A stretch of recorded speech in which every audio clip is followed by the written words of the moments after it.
this. Well, I'm a certified or a registered EMT. Well, I'm a licensed athletic trainer. You never want that situation. So I think getting it laid out beforehand and getting patient care set in line so that when there is an emergency, it makes it a lot smoother too. But yeah, so I have to say, with 6 months of training, it was a classroom setting, and then I did a ER observation. I did a ride along in an ambulance. Then I went to the high school gymnasium and took my certification, or back then it was a registration test, and all of a sudden I'm an EMT.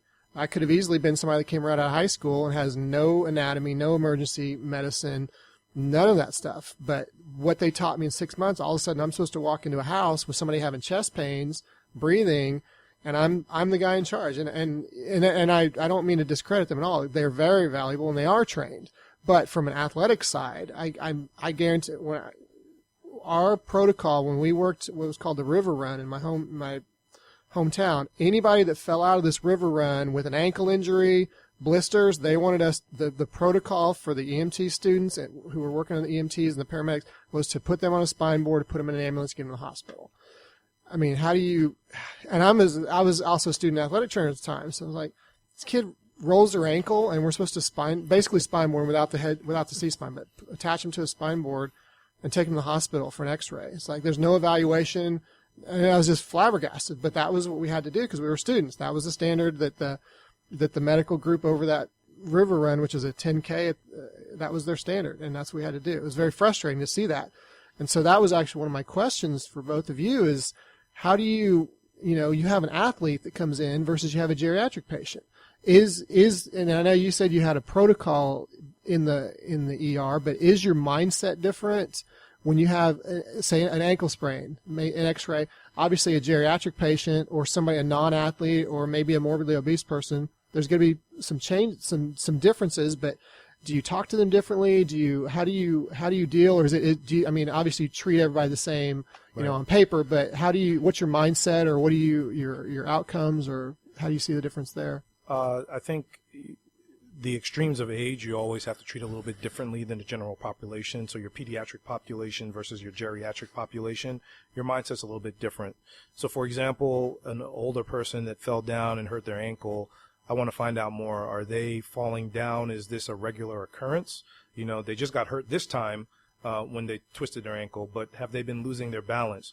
Then I start worrying about more neurological things. Okay, are they developing neurological signs, or are they developing dementia? Then I worry about, is their heart beating properly? Is it the fact that they're standing up? Is their blood pressure dropping, and that's the reason that they're starting to fall? Or are they experiencing symptoms of vertigo? So you're what we call a differential diagnosis. It starts to get a lot bigger when someone is older because there's so many other things that could just be always a simple ankle sprain. You or I develop a pain in our tooth, we'll be like, oh, you probably just have a toothache. But in someone who's 60, 70 years old, that can be a sign of a heart attack. And so those are the little subtle things that you accumulate over years of experience where you start thinking about, again, the worst case scenario. Oh, yeah, 9 times out of 10 is just a simple toothache, but, that one time it's going to be a heart attack. And so you just have to be mindful of those things. And then same thing with children and the elderly is that when they get injured, you have to also think, is this abuse? And so you say, okay, did someone push you down while you hurt yourself? And then for children, did someone harm you? Why now you're injured? And that's very common for orthopedic injuries in children. You should never see a child with a broken femur. A kid can fall down. Most kids, when you fall down, even when we were growing up and fell down, you hit your head. Very easily explained. You have a forehead laceration. You fall down and catch yourself on your arm. Understand the mechanism for children. That's going to usually break their elbow. But when you see long bone fractures in the arm, in the leg, in the femur area, you have to suspect abuse. And so that's the only way the mindset changes when you deal with that patient subset. Dr. Lee, do you see any difference, or do you have any mindset differences when you have say the same injury but in a different age group, or an athlete versus a non-athlete? Do you deal with them differently, or do you talk to them differently, or do you clear them? Maybe say athlete, you can expect 2 weeks. Non-athlete, you're out for probably 6 weeks before you're back. anytime in medicine, there's no definitive time frame. And that's the one thing everybody wants to get better as soon as they can, or want to have a set defined number or date and when they can, go back to work or go back to doing what they were doing before and they're, at the same level. When it comes down to the different age subsets and treating them differently, it's pretty much what Dr. Allenye says. It all comes down to trying to figure out what the underlying cause, which causes this. They could have the same, let's say, ankle fracture, but in an athlete, we can see it's from direct trauma from some type of specific game, perhaps. But from, from an elderly perspective, how did they fall? And it goes down to what Dr. Allenye was saying and trying to get back down, get down to the underlying cause.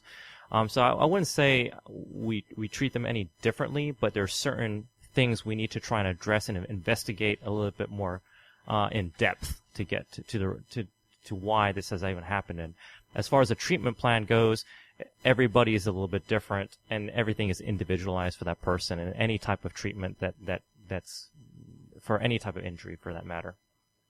I think one of the things when it gets back to educating, educating the population as a whole, you do have to realize that certain people are treated differently than others.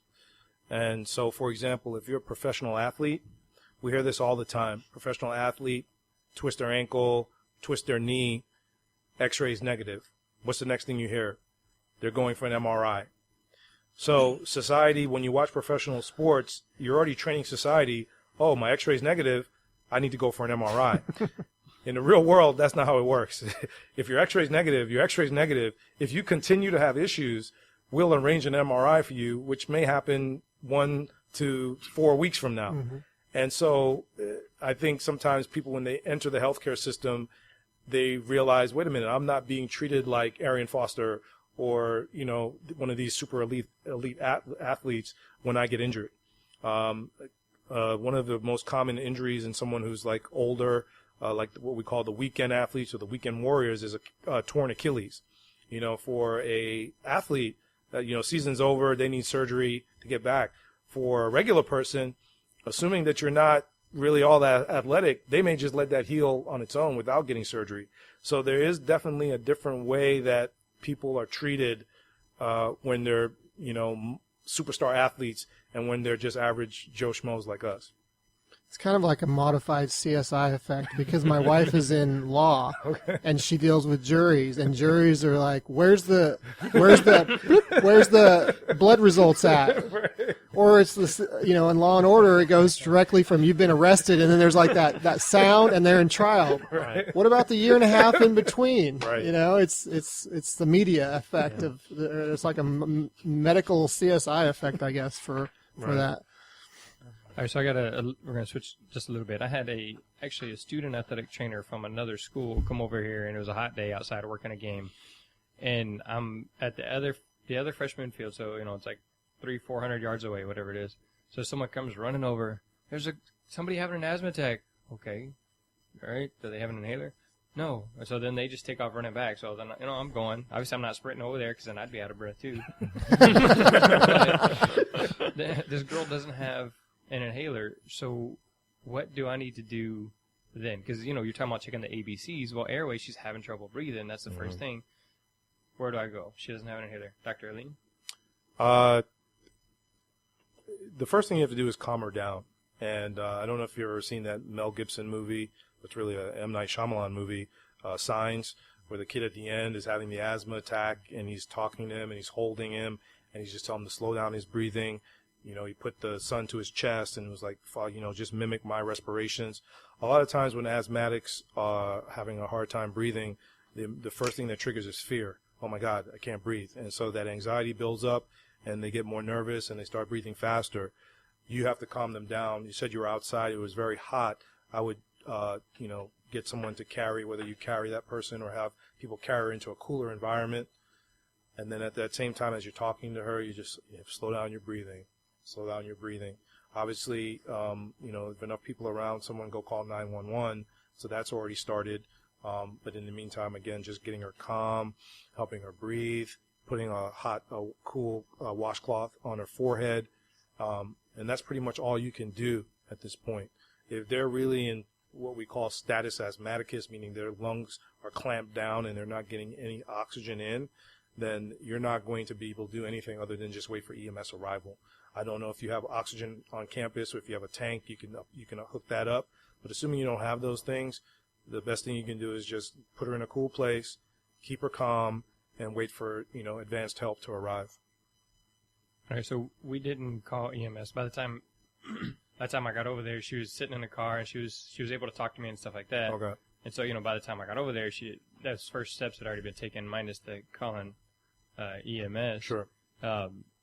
So, I talked to her and she said, I'm feeling a lot better and that kind of thing. And that was just going in the AC car? Yeah, so she went and sat in the car and they gave her a bottle of water. So Sure. she was drinking some cold water. And so, should I have called 911 as soon as somebody says an asthma attack? Or? Well, again, you were getting secondhand information in the sense you didn't actually see how she was breathing and how she was responding. So if you are there and you're seeing, wait, this girl is in significant distress, I wouldn't hesitate to call 911, especially because you're dealing with kids.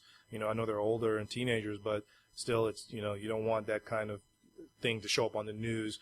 Child having asthma attack at Pasadena High School, school teacher does nothing, does not call ambulance. No, that would never. That wouldn't be on the news. They wouldn't spin it that way, would they? Exactly. So it's really more to protect the school, protect yourself, that you did everything that you had available at your disposal to make sure this child was properly taken care of.